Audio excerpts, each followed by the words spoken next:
Hi, I'm your State Representative Annette Glenn. Thank you for tuning in to this edition of Hometown Heroes. Each episode of Hometown Heroes will feature community leaders, local nonprofits, and others who make a significant positive impact in the 98th District. The place we call home has so much to be proud of. I hope you enjoy learning from our hometown heroes. As always, if you ever have any questions or concerns, please do not hesitate to contact my office. Enjoy the show.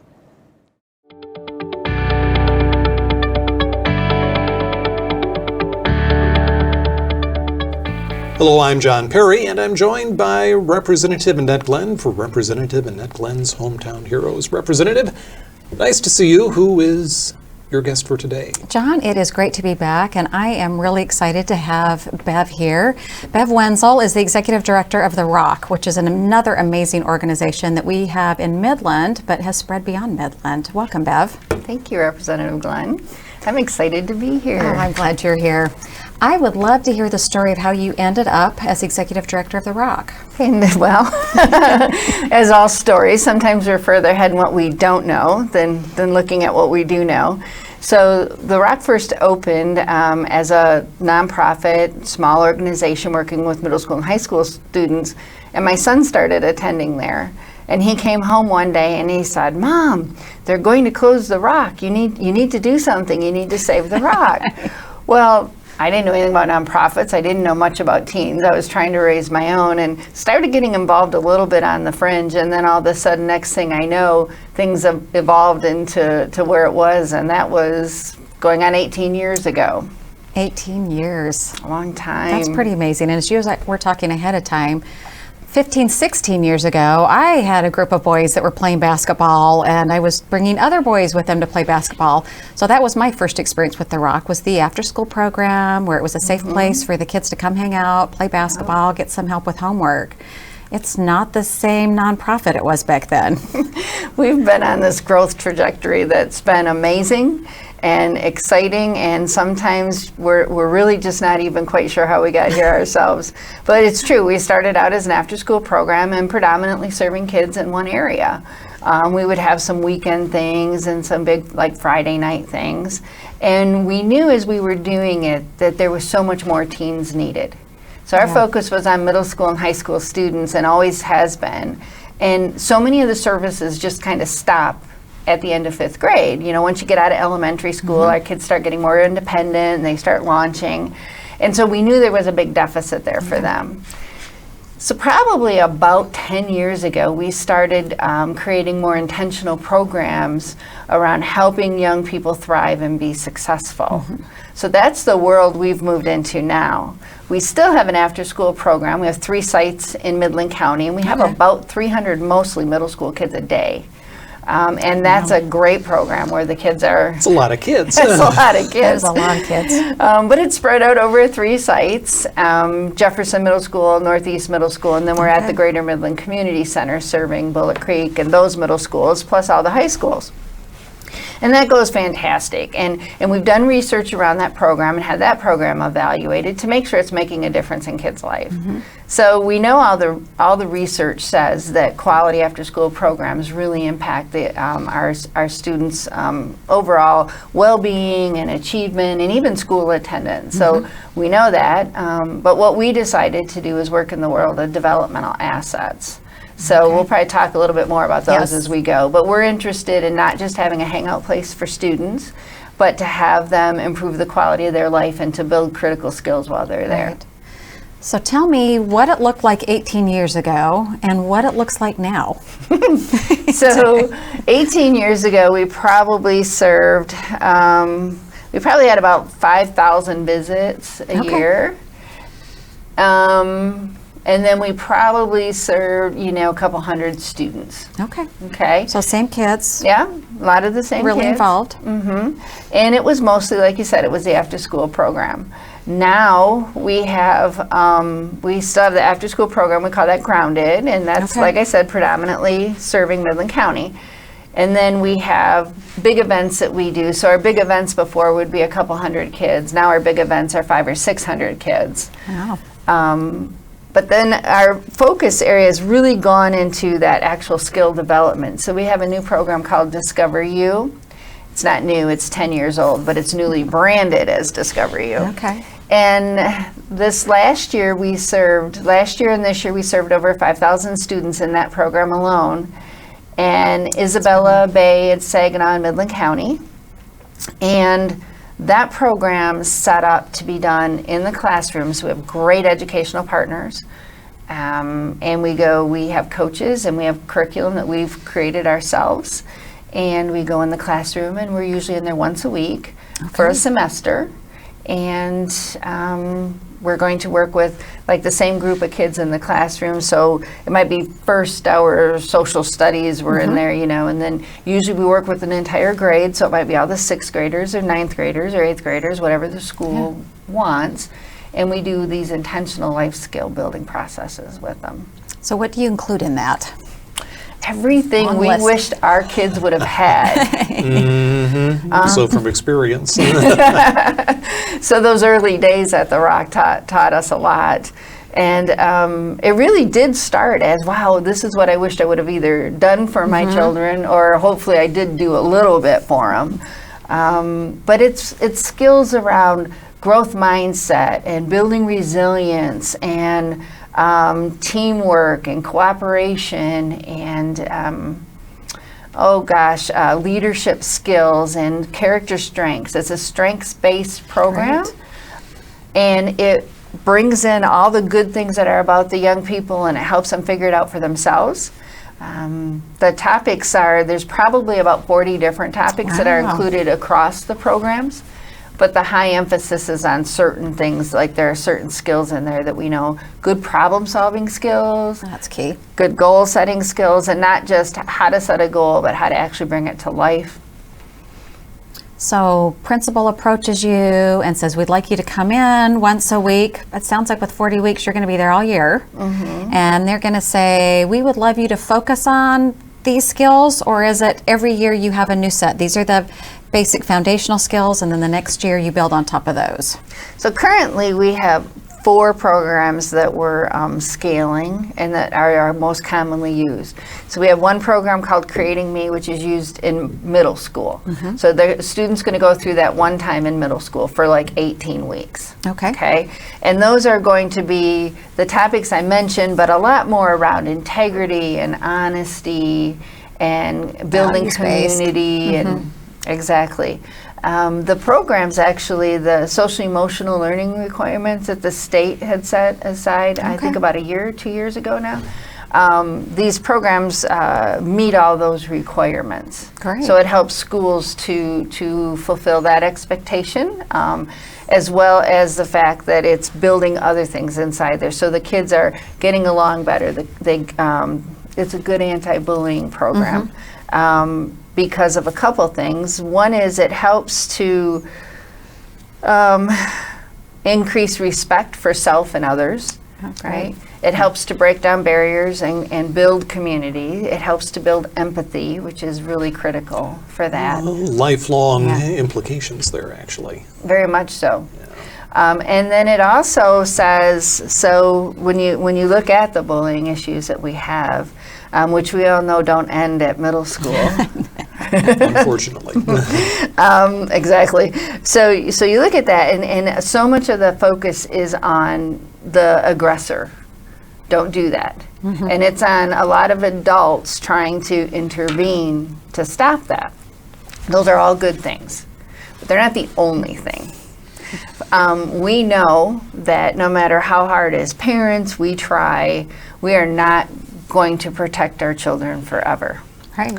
And we can't be there all the time, nor should we, right? They have to find their own. So the programs help focus on each student's self-worth and value, and our kids need to be resilient. They need to, as much as we hate this, be able to take a hit. So conflict resolution. Yes. Which is going to apply not just in a bullying situation, but how about when we're a little more grown up and we're working even at McDonald's, employees may not communicate in the same manner. So trying to figure out how to resolve that in a respectful way. And then family life. We don't always all get along 24/7.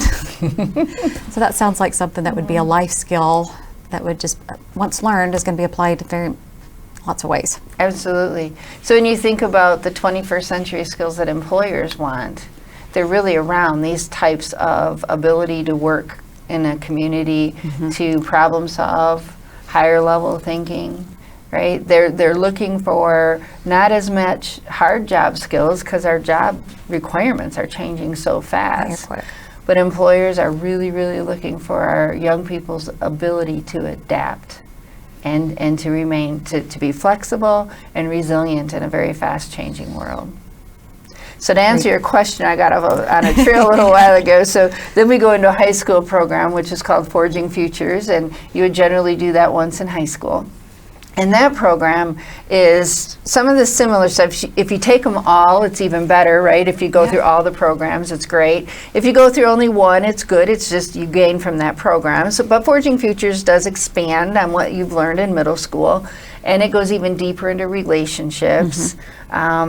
A lot of these skills that our people are learning are Tier 1 mental health interventions. Great. So when we really look at issues that we're having with teens in the world today, a lot of the problems could be averted through basic skill building. So when you think about how many of our kids, we get into crisis because we don't know how to handle a failing relationship. Or we get into crisis because we don't know how to solve a problem or set a goal or understand that we can achieve something, or we're afraid to fail. You know, failing's what's got us this far. We really need to learn how to celebrate failure, not be so afraid of failure. So as we teach kids these basic skills, it helps them to be more adaptable and able to manage life, which helps keep them out of crisis. That's great. Have you found in the 18 years that it's really the same challenges that teens have, or have they evolved in the last 18 years?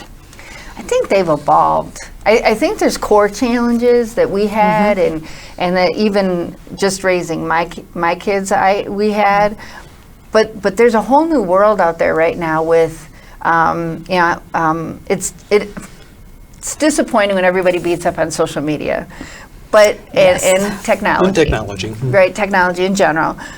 But there are issues there for our kids, and one of them's like chronic loneliness.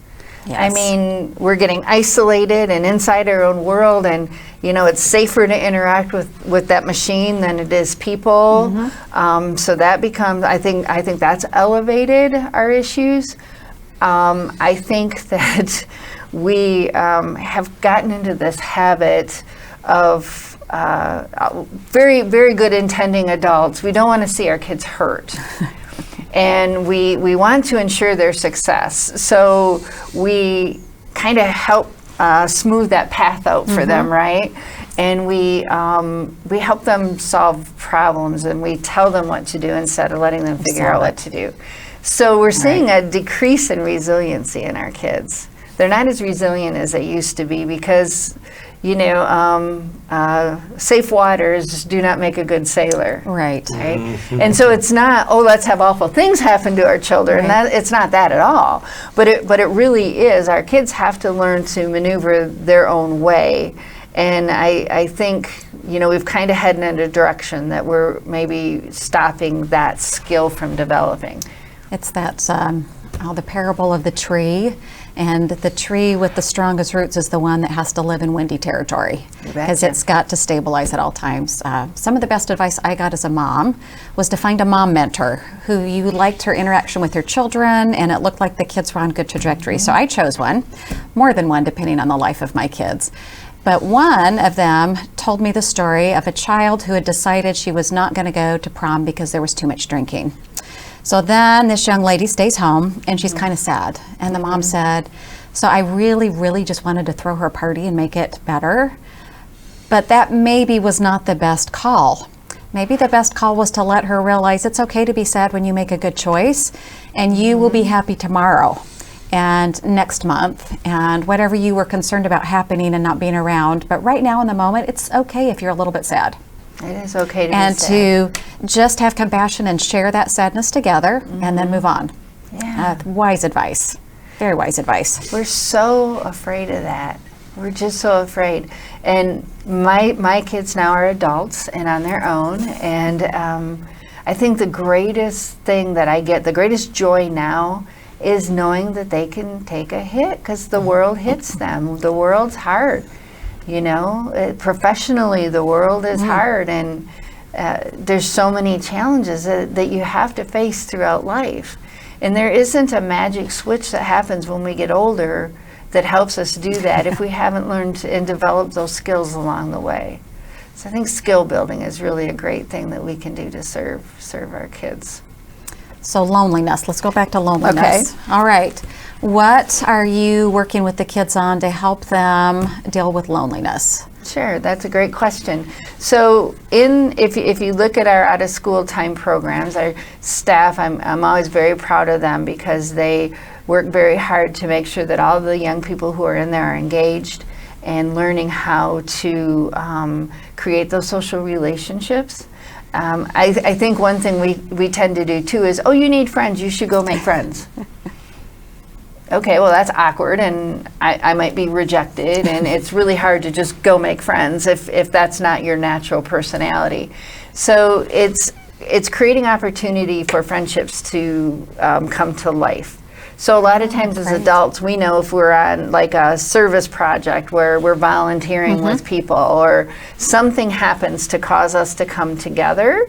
So I think that's one of those opportunities where you can facilitate that versus telling somebody, right? That's Checklist. Go it's do a this. checklist. Go do this.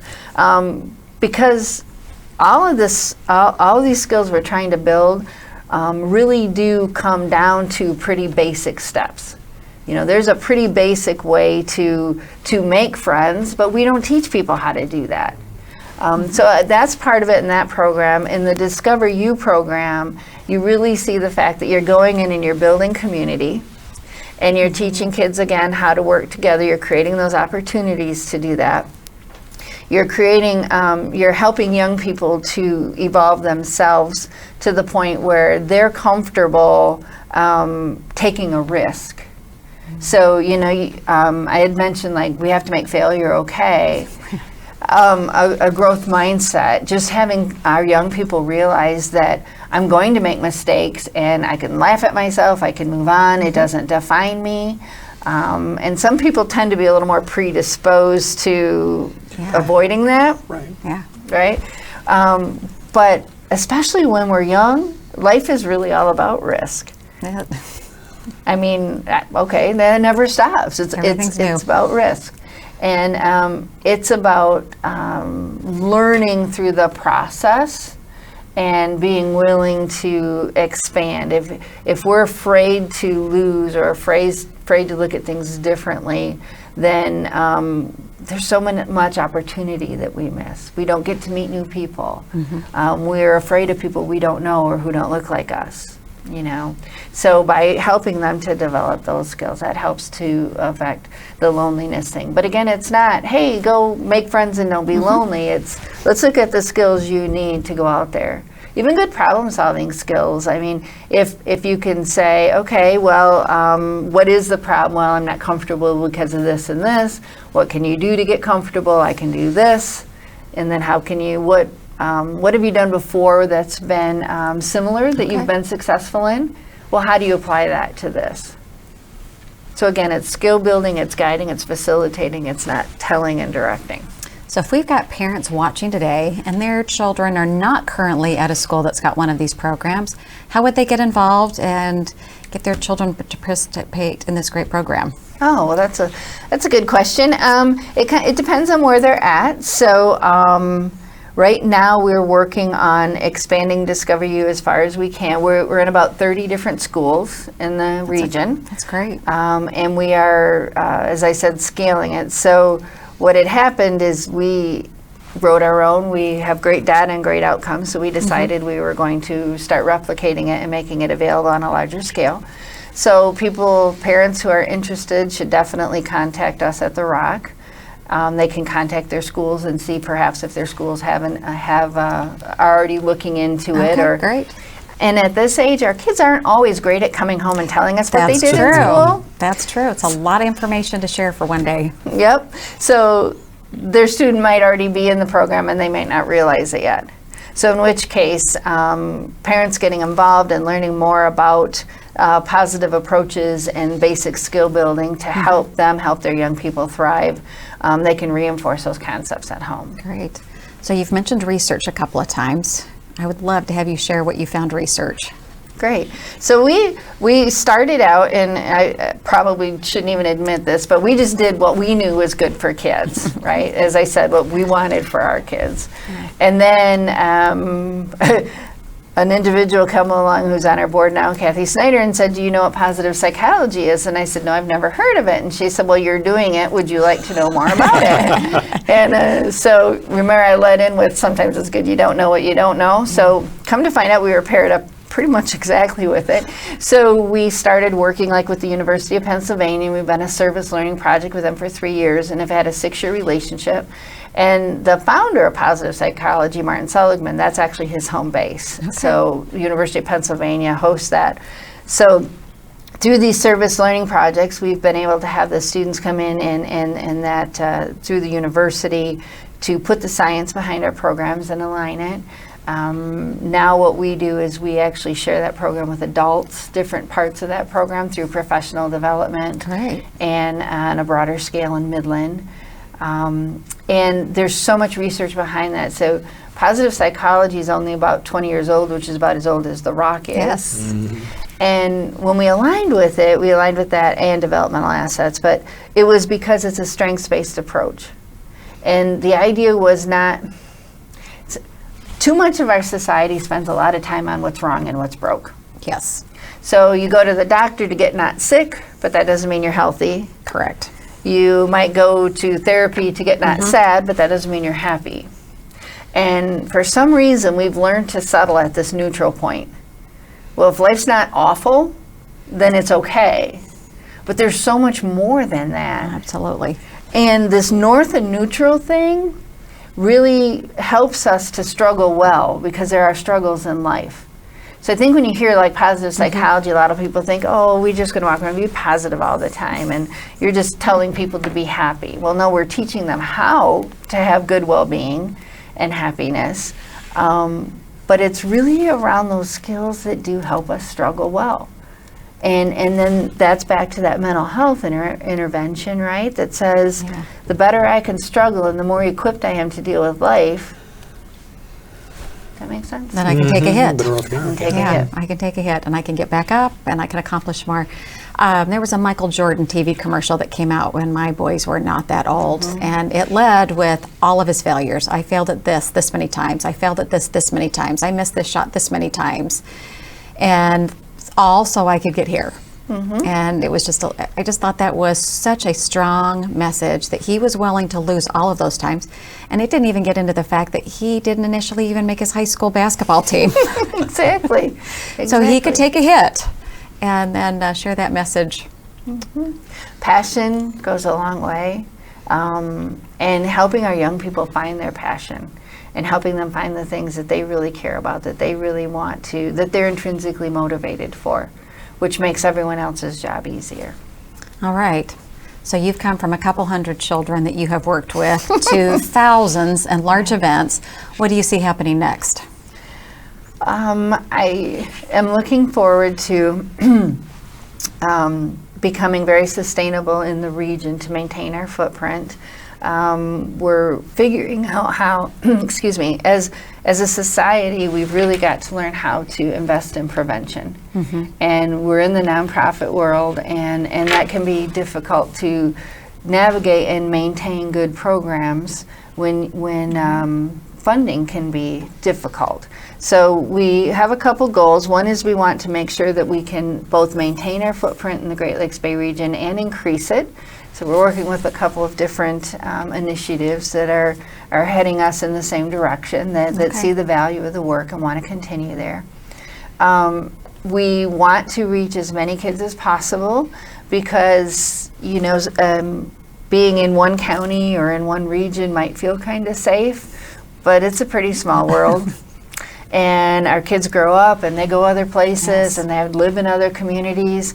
So our vision is really, how can we get the skills to absolutely every young person that we possibly can? So we're going with the Discover You program a bit from the coaches model, which is where we find the coaches, we hire the coaches, we train the coaches, we pay the coaches, and we put them in the classroom, to a train the coach model that can be replicated and scaled, and we're making pretty good headway there. Wonderful. We have a positive alternative to school suspension program that I didn't mention yet. Great. And that is really a cutting edge program around taking the lost time of school suspension, which we know schools sometimes have to suspend kids. That's just reality. It doesn't make schools bad, but sometimes kids have to be removed from school. But we also know when we remove kids from school, there's research, and Judge Allen did a lot of work around this, the school to prison pipeline, which is basically our prisons are filled with people who started out down that path around school suspension. And so what we did is we took the basic skills that we've discussed here today, and we've helped to put them into a model where kids can come to us when they get suspended from school, suspended or expelled, and then through that we build skills with them. So we sit down and we say, well, what are your strengths? What's going for you? How are you amazing? And oh, look at how can you consider change and move into change? And then, okay, what got you here? What's a plan to correct that?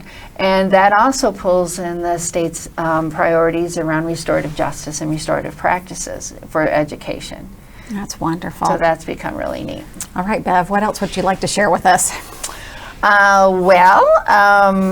We are moving into post-secondary work. We have an issue in our state around college attainment and completion, and a lot of that is around skills that are very similar with a couple of nuances. So we're working in that area as well. Well, I am so excited to have you here. I'm excited for the work you do. Any big fundraisers coming up we need to be aware of? We are always fundraising. We have our big event in March, so we're heading towards that event right now. And that's our biggest individual donation event. And that goes a long way. That's probably about 10 to 12% of our operating budget. And that goes a long way to help keep these programs going for our young people. Bev, thank you for being here, and thanks what you do to change these children's lives. Oh, thanks for having me. Thanks, John. Thank you. Thank you for joining us.